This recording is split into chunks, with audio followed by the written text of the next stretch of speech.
Pregnancy ख़वातीन की ज़िंदगी का एक बहुत ही नाजुक मरहला होता है। बहुत सारी हार्मोनल चेंजेस की वजह से कोई बहुत ज़्यादा नौज़िया की कंप्लेन करता है, किसी को बहुत ज़्यादा वॉमिटिंग हो रही है, किसी को कोई स्मेल तंग करती है जिसकी वजह से वो खा नहीं सकता। और अक्सर देखा गया है कि ख़वातीन लो ब्लड प्रेशर की शिकायत करती हैं।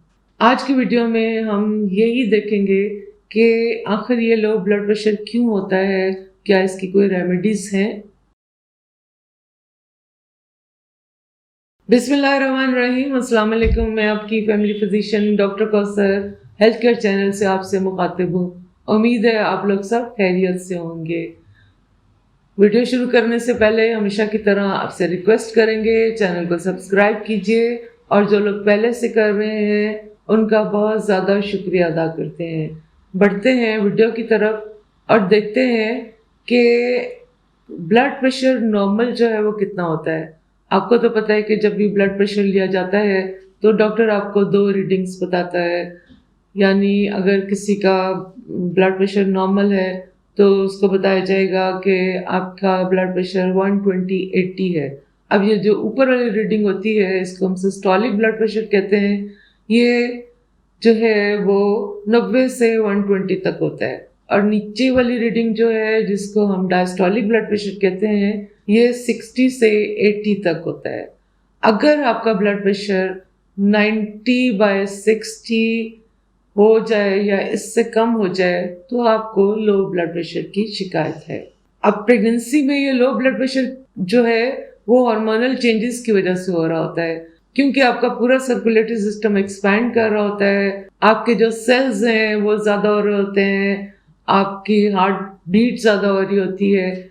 इसलिए अक्सर ब्लड प्रेशर 24 वीक्स तक लो रहता है। यानी ये नॉर्मल कंसिडर किया जाता है कि 24 वीक्स तक अगर आपकी रीडिंग ब्लड प्रेशर की लो आए।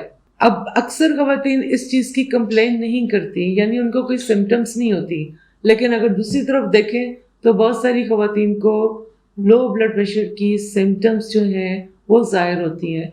और वो क्या है कि अक्सर आँखों के आगे अंधेरा आना, फेंट हो जाना, चक्कर आना, बहुत ज़्यादा सुस्ती होना, थकावट होना, सांस के बहुत ज़्यादा उखड़ जाना, दिल की धड़कन महसूस होना, ये सब अगर अलामात हैं तो आपका ब्लड प्रेशर लो है।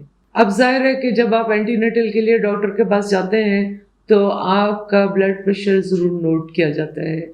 अगर आपका ब्लड प्रेशर कॉन्स्टेंटली लो आए या आपको कोई ब्लड प्रेशर की सिम्टम्स हो तो आप अपने डॉक्टर से ज़रूर मशवरा करें, क्योंकि एक तो मैं जैसा कि मैंने आपको बताया कि प्रेगनेंसी में 24 वीक्स तक ब्लड प्रेशर लो रहता है। लेकिन कभी कभार ऐसा भी होता है कि कुछ दूसरी कॉजेज़ जो हैं ब्लड प्रेशर लो होने की होती हैं।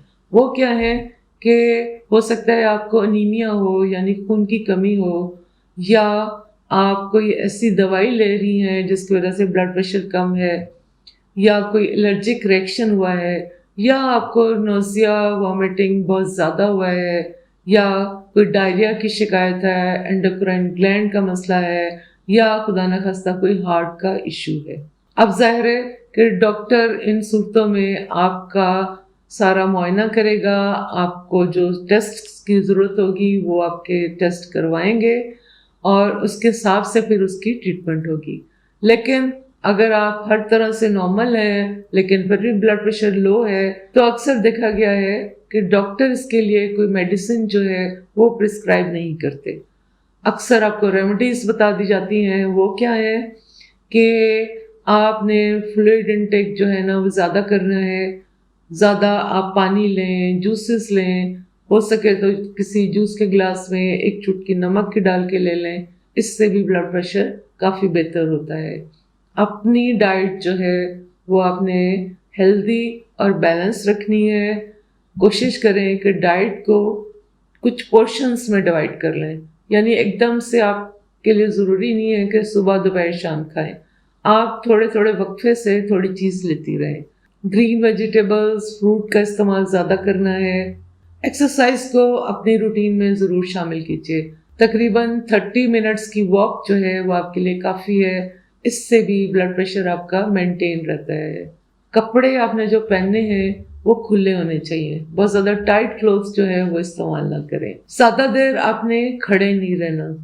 اگر آپ کا کام ایسا ہے کہ جو آپ کو کھڑے ہو کے کرنا پڑتا ہے تو آپ تھوڑی دیر کے لیے بیچ میں ضرور بریک لیں اور ریسٹ کریں۔ بہت زیادہ دیر جو لوگ بیٹھے رہتے ہیں یا لیٹے رہتے ہیں ان کو ایک دم سے اٹھ کے کھڑے نہیں ہونا، اس صورت میں بلڈ پریشر ڈراپ ہونے کے بہت زیادہ چانسز ہوتے ہیں۔ جب آپ لیٹیں تو کوشش کریں کہ لیفٹ لیٹرل پوزیشن پر لیٹیں تاکہ سرکولیشن جو ہے وہ صحیح رہے۔ آپ نے بہت زیادہ گرم پانی سے باتھ نہیں لینا۔ اور آخر میں آپ کے ڈاکٹر نے اگر آپ کو کوئی سپلیمنٹس لکھ کے دیے ہیں تو آپ ان کو ریگولر ضرور یوز کریں۔ امید ہے آج کی ویڈیو آپ کے لیے یوزفل ہوگی۔ ویڈیو شیئر کیجیے، لائک کیجیے اور چینل کو سبسکرائب کیجیے۔